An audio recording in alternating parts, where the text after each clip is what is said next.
Ohio State offensive and Rutgers defensive linemen go helmet-to-helmet on a play during a 2017 college football game in Piscataway, N. J. Mel Evans, Associated Press, by Jacob Bogage, staff writer, July 31. Duping, one of the nation's most common concussion screening tests, is significantly easier than previously measured, according to a new study conducted by researchers at Butler University. The researchers found that half of test takers who sandbagged or purposefully underperformed on the immediate post-concussion assessment and cognitive test, known as impact, went undetected. That means those test takers were able to fool the exam and thus might have returned to physical activity sooner than medically appropriate. Athletes generally take impact before the start of their sports season to record a baseline score.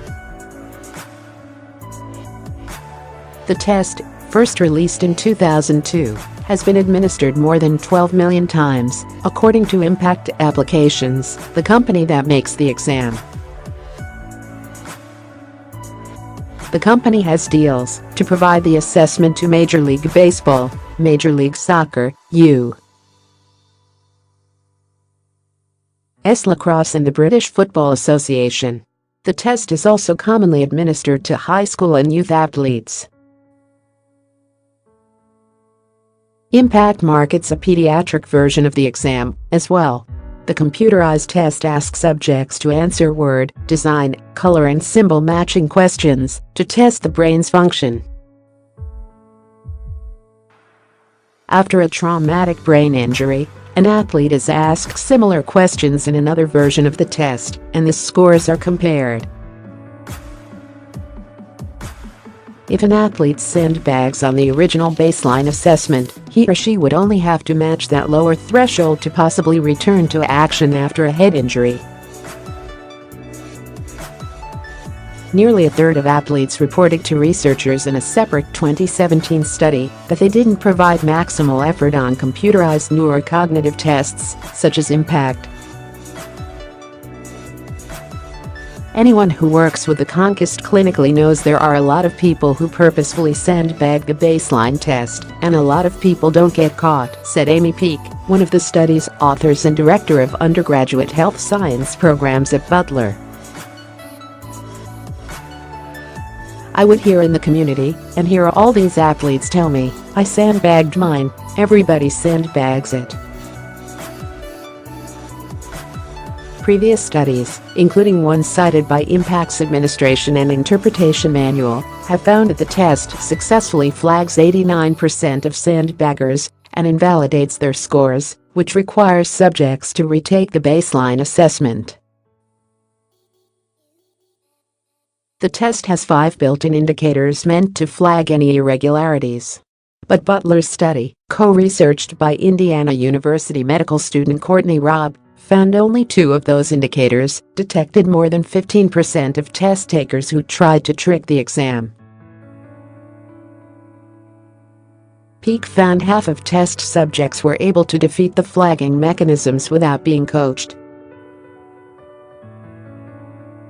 Peek and Raab presented the findings at the American Academy of Neurology Sports Concussions Conference in Indianapolis this month. If you believe the built-in invalidity indicators in this test are going to flag the people who are flunking on purpose, they're not, Peek said. Impact Applications did not immediately respond to requests for comment. Peek recruited 77 volunteers for the study, 40 of whom were randomly chosen and told to sandbag the test, and 37 of whom were told to try their best. None of the 37 volunteers in the control group were flagged for invalid results, as expected. But 20 of the 40 sandbaggers successfully fooled the test. Peek said test proctors, often a school or team's designated athletic trainer, can reduce sandbagging by reinforcing to test takers the importance of recording an accurate score and the grave consequences of repeated brain injuries. In many cases, proctors know test takers personally, Peake said. They shouldn't be afraid to confront athletes if their impact score does not match with their academic or on-field performance. Once you know the individual, that should give you a strong gut feeling, Peake said, especially in colleges. These trainers know athletes well. They should be able to tell if something doesn't look right. Read more from Post Sports. UNC's Larry Fedora, who questioned football's link with CTE, finds backers at Fox Sports and Yahoo. UNC coach Larry Fedora criticized after questioning football's link with CTE. Brewer, Larry Fedora's defensive crouch is as dangerous to football's future as concussions. More claims mean NFL concussion payout could jump by $400 million. NCAA concussion case settles 3 days into trial.